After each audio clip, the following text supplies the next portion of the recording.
పరిస్థితి ఉంది. ఓకే, మనకు విజయవాడ నుండి లైవ్ లో యుఎఫ్ఆర్టీఐ వైస్ జనరల్ సెక్రటరీ సత్యనారాయణ గారు లైవ్ లో ఉన్నారు. నమస్కారం అండి సత్యనారాయణ గారు. సత్యనారాయణ గారు,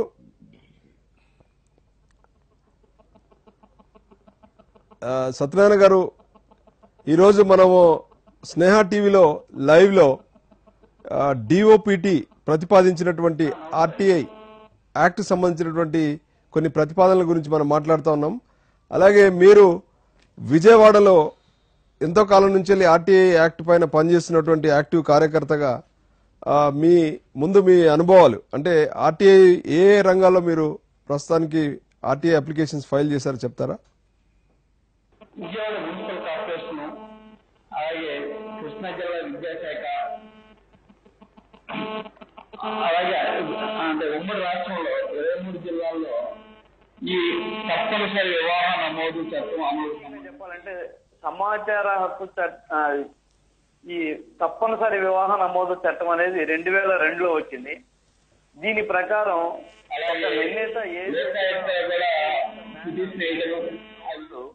ప్రతి ఒక్కరు కూడా తప్పనిసరిగా తమ వివాహాన్ని నమోదు చేయాలి. నమోదు చేసుకునేలాగా అధికారులు కూడా దీన్ని ఒక అమలు ప్రచారం చేయాలి. అయితే ఈ లెక్కను చూసినప్పుడు 2008లో విజయవాడ మున్సిపల్ కార్పొరేషన్ మొదటిసారిగా అడగడం జరిగింది. వివాహ నమోదు చట్టం విజయవాడ నగరపాలక సంస్థలో ఎప్పటి నుంచి ఇంప్లిమెంట్ అవుతుంది అని చెప్పేసి అడిగితే అసలు ఇలాంటి చట్టం ఉందని మాకు తెలియదు అని చెప్పేసి వాళ్ళు ఇవ్వడంతో కలెక్టర్కి మళ్ళీ ఆర్టీఐ లెటర్ పెట్టడం, వివాహ నమోదు డిస్ట్రిక్ట్ మోనిటరింగ్ ఆఫీసర్ గా మీరు విజయవాడ మున్సిపాలిటీ నుంచి వచ్చిన అదే నగరపాలక సంస్థ ఇచ్చిన ఈ ఇన్ఫర్మేషన్ ఇలా ఇచ్చారు. దీన్ని అమలు చేయడానికి మీరు ఎటువంటి చర్య తీసుకుంటారంటే అప్పుడు ఏం చెప్పారంటే వెంటనే కలెక్టర్ విజయవాడ మున్సిపాలిటీకి లెటర్ రాసి వెంటనే వివాహ నమోదు అధికారిని నియమించమని చెప్పేసి చెప్తే వీళ్ళు ఎంత హాస్యాస్పదంగా చేశారంటే ఒక అధికారి పేరు ఒక అందరూ నోట్ చేసి ఇదిగో పలానా ఆయన నియమించామని మళ్ళీ ఊరుకున్నాను. ఎందుకంటే మాకు పలానా ఆయన కలెక్టర్ నియమించమన్నాడు, మేము ఒకరు నియమించాము, కానీ ఇంప్లిమెంట్ చేయడానికి మాకు గైడ్ లైన్స్ లేవు. అప్పుడు మళ్ళీ కలెక్టర్కి మళ్ళీ లెటర్ పెడితే మీరు గైడ్ లైన్స్ లేవు అంటారు. ఏంటి పరిస్థితి అంటే అప్పుడు కలెక్టర్ అసలు ఈ గైడ్ లైన్స్ ఏంటి, జీవోలోనే మొత్తం ఉన్నాయని చెప్పి చెప్పడం. ఇలా 20 months మున్సిపాలిటీకి కలెక్టర్కి ఇద్దరికి ఆర్టీఐ లెటర్స్ పెట్టడం ద్వారా ఒక దాదాపులో 20 months కి అప్పుడు ఇంప్లిమెంట్ చేయడం స్టార్ట్ చేశారు. సత్యనారాయణ గారు, మీరు ఇప్పటి వరకు దాదాపు చేసిన కార్యక్రమాలలో ఆన్లైన్ కోర్సు మీద కూడా కొంత మీరు పనిచేసినటువంటి పరిస్థితి, ఆన్లైన్ ఆర్టీఐ కోర్సు. దీంట్లో ప్రధానంగా మనం చూసాం ఒక స్కూళ్లలో ఇప్పటి వరకే 10th class లో ఆర్టీఐ ఉంది, అలాగే డిగ్రీ BAలో కూడా పెట్టారు. అయినా కూడా ఆన్లైన్ కోర్సు మనకు అవసరమా? దీనివల్ల జరిగే లాభం ఏంటి?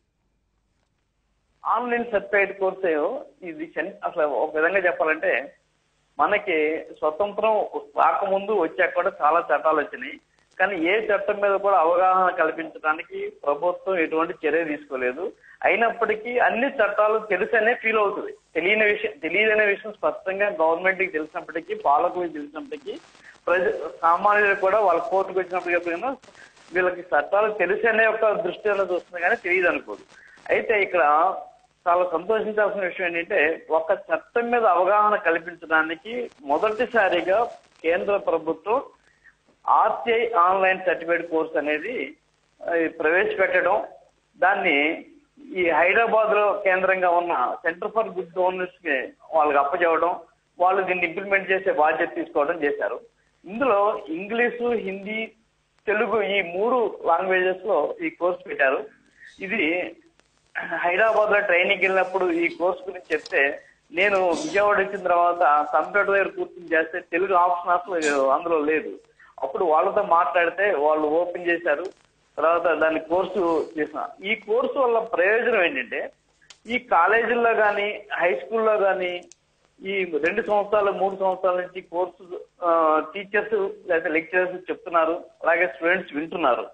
కానీ ఒక చట్టం ఉంది, దీనివల్ల మనం సమాచారం పొందొచ్చు అనే విషయం మాత్రమే తెలుసుకుంటున్నారు, కానీ ప్రాక్టికాలిటీకి వచ్చేప్పటికి వాళ్ళు లెక్చరర్స్ కూడా అవగాహన లేని పరిస్థితి ఉంది.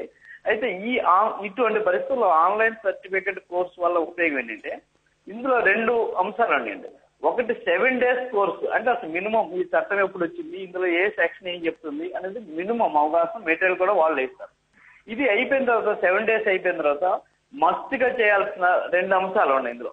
ఒకటి, ఏదైనా ఒక డిపార్ట్మెంట్ కి ఒక లెటర్ పెట్టడం, అంటే సమాచారానికి సంబంధించి, అంటే లోకల్ గా వాళ్ళు ఎదుర్కొంటున్న సమస్యలు అవ్వచ్చు, ఎడ్యుకేషన్ సమస్యలు అవ్వచ్చు, ఏదైనా సరే ఒక సమస్య మీద ఏదో ఒక డిపార్ట్మెంట్ కి, అది మున్సిపాలిటీ అవ్వచ్చు, పంచాయతీ అవ్వచ్చు, ఎడ్యుకేషన్ అవ్వచ్చు, లెటర్ పెట్టాలి. లెటర్ పెట్టిన తర్వాత వాళ్ళ నుంచి రిప్లై రావాలి. ఈ రెండింటిని అప్లోడ్ చేసిన తర్వాత అప్పుడు వాళ్ళు వెరిఫై చేసి ఓకే ఇతను అప్లై చేయటము, వాళ్ళ నుంచి రిప్లై రావడం రెండు జరిగింది. రిప్లై రాని పరిస్థితుల్లో ఫస్ట్ అప్పీల్ చేసి ఆ అప్పీల్ కాపీని సబ్మిట్ చేస్తే సరిపోయేది. అప్పుడు నెక్స్ట్ 15 days కోర్స్ కి అలౌ చేసేవాళ్ళు. ఈ 15 days కోర్స్ లో భాగంగా ఫస్ట్ అంటే ఒక కండిషన్ ఏంటంటే, ఏదైనా ఒక డిపార్ట్మెంట్ లో 4(1)B కింద అమలు అవుతున్న 17 అంశాలని తనిఖీ చేసి ఆ తనిఖీ రిపోర్ట్ ఇందులో సబ్మిట్ చేయాలని ఉంది. అంటే దీనివల్ల 2 ప్రయోజనాలు స్పష్టంగా కనిపిస్తున్నాయి. ఒకటి, ఈ కోర్సు చేయటం చట్టం ఉందని తెలుసుకోవడం కాకుండా అమలు చేయడానికి ఒక డిపార్ట్మెంట్ కి రాయటం, అక్కడి నుంచి రిప్లై వస్తుంది. రిప్లై ఇచ్చేపటికి ఈ నేర్చుకునే ఒక కార్యకర్తకి చాలా ఉత్సాహం వస్తుంది. అరే నేను కలెక్టర్ కి లెటర్ రాశాను, అక్కడి నుంచి నాకు సమాచారం వచ్చింది, ఓహో నేను ఇట్లా సత్యనారాయణ గారు అసలు మీరు చెప్తున్న ఈ కోర్సు అమలు తీరు ఎలా ఉంది? ఇంత చక్కటి చట్టం, మరి ఇంత గొప్పగా చెప్తున్నటువంటి ప్రాక్టికల్స్ కూడా ఇందులో ఉంది కాబట్టి అసలు అమలు జరుగుతుందా? ఎంతమంది దీన్ని వాడుకున్నారు? వాడుకుంటే ఎన్ని డిపార్ట్మెంట్ లో సెక్షన్ 4(1) అడగగలిగారు? ఇదేమైనా మీకు సమాచారం ఉందా? ఇప్పుడు దౌర్భాగ్యం ఏంటంటే ఈ కోర్సుని క్లోజ్ చేశారు, అది చాలా దౌర్భాగ్యం. ఎందుకు క్లోజ్ చేస్తారంటే చిన్న రీజన్ వస్తుంది. ఇప్పుడు మీరు మామూలుగా గూగుల్లోకి వెళ్ళి RTI OCC అని కనుక క్లిక్ చేస్తే దాని స్క్రీన్ మీద ఏం కనిపిస్తుందంటే చాలా బాధాకరమైంది. సాంకేతిక కారణాల వల్ల ఈ కోర్సు తాత్కాలికంగా నిలిపివేయబడింది. 2 సంవత్సరాల నుంచి చిన్న టెక్నికల్ రీజన్, అంటే ఇంత సెంట్రల్ గవర్నమెంట్ కి ఇంత చిన్న రీజన్ పెట్టి 2 సంవత్సరాలు నడుస్తుందంటే ఈ చట్టం మీద వాళ్ళకి ఏమాత్రం గౌరవం అనేది మనకు అర్థం అవుతుంది. కనుక మేము ఎప్పుడో 2-3 సార్లు నుంచి డిమాండ్ చేస్తున్నాం, ఈ కోర్సుని వెంటనే మళ్ళీ ప్రాక్టికాలిటీగా తీసుకురావాలని చెప్పేసి మేము అడుగుతున్నాం. ఇప్పుడు ఈ డిఓ కేంద్ర ప్రభుత్వం ఇంకోటి కూడా పెట్టింది, ప్రతి PIO మస్ట్ గా ఈ కోర్సు చేయాలని కండిషన్ పెట్టింది. ఎందుకంటే ఈ కోర్సు PIO చేయటం వల్ల ఏమవుతుందంటే, ఇతను ఒక ఎగ్జాంపుల్ ఒక పంచాయతీ సెక్రటరీ అతను కోర్సు చేయాలంటే ఇంకొక డిపార్ట్మెంట్ కి లెటర్ రాస్తాడు, ఏమని ఇట్లా 4(1)B ఇంప్లిమెంట్ అవుతున్నాను. అప్పుడు ఈ పంచాయతీ ఈ PIO అంటే అసలు ఈ 4(1)B వేరే వాళ్ళని అడిగే ముందు నేను అమలు చేస్తున్నానా లేదా, ఇక్కడ నా దగ్గర ఉందా లేదా అనేది క్వశ్చన్ వస్తుంది. అంటే 2 ప్రయోజనాలు ఉన్నాయి. ఇతను ఇంప్లిమెంట్ చేస్తాడు, వేరే డిపార్ట్మెంట్ లో ఒకవేళ ఇంప్లిమెంట్ అవ్వకపోతే గుర్తు చేయడం జరుగుతుంది. మేము ఈ కోర్సులో భాగంగా కొంతమంది అప్లై చేస్తే అసలు ఈ 4(1)B కింద ఎవరు అడగలేదండి, అసలు అది ఏంటని అడిగి అప్పుడు ఆ 4(1)B స్టడీ చేసి మినిమం మెటీరియల్ తో ఆ 4(1)B స్టార్ట్ చేసిన డిపార్ట్మెంట్స్ కూడా విజయవాడలో కొన్ని ఉన్నాయి. మీకు విద్యార్థుల్లో ఎలా ఉత్సాహం వస్తుంది మీకు చిన్న ఉదాహరణ చెప్తాను. విజయవాడలో సిద్ధార్థ మహిళా కళాశాల ఉంది. ఆ కళాశాల ప్రిన్సిపల్ డాక్టర్ విజయలక్ష్మి గారు, ఆమె విద్యార్థులకి అవగాహన కల్పించే కోర్సులు కానీ ప్రయోజనం ఉన్న కోర్సులు ఏమున్నాయంటే చాలా స్పీడ్ గా ముందుగా రెస్పాండ్ అవుతారు. వాళ్ళ విద్యార్థులతో ఈ కోర్సు చేయించడం జరిగింది. కోర్సు చేయించడంలో భాగంగా మేము ఒక చిన్న ఎక్స్పెరిమెంటల్ గా చేసాం. అంటే ఈ సమాచారాన్ని సేకరించడం కూడా ఎలా చేయాలి, ఏమి అడుగుదామని వాళ్ళు అనుకున్నప్పుడు ఒక పని చేద్దాం, మనం రోడ్డు మీద వెళ్ళేటప్పుడు 2-వీలర్ మీద వెళ్తుంటే మనకు పొల్యూషన్ ఉందా అని ఫస్ట్ ఆపి వెహికల్ చెక్ చేసి మీకు సర్టిఫికేట్ లేదని చెప్పేసి ఫైన్ వేస్తున్నారు. ఓకే, బాగుంది.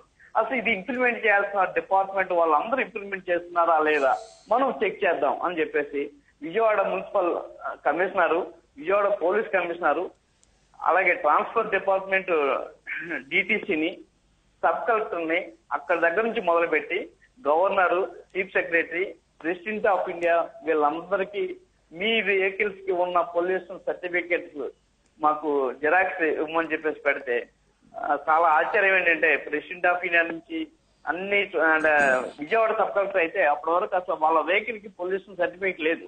అప్పటికప్పుడు ఒక సర్టిఫికేట్ తీసుకుని మనం కూడా ఇది ఇంప్లిమెంట్ చేయాలనుకుంటా అని చెప్పేసి థ్యాంక్ యూ సత్యనారాయణ గారు, థ్యాంక్ యూ వెరీ మచ్.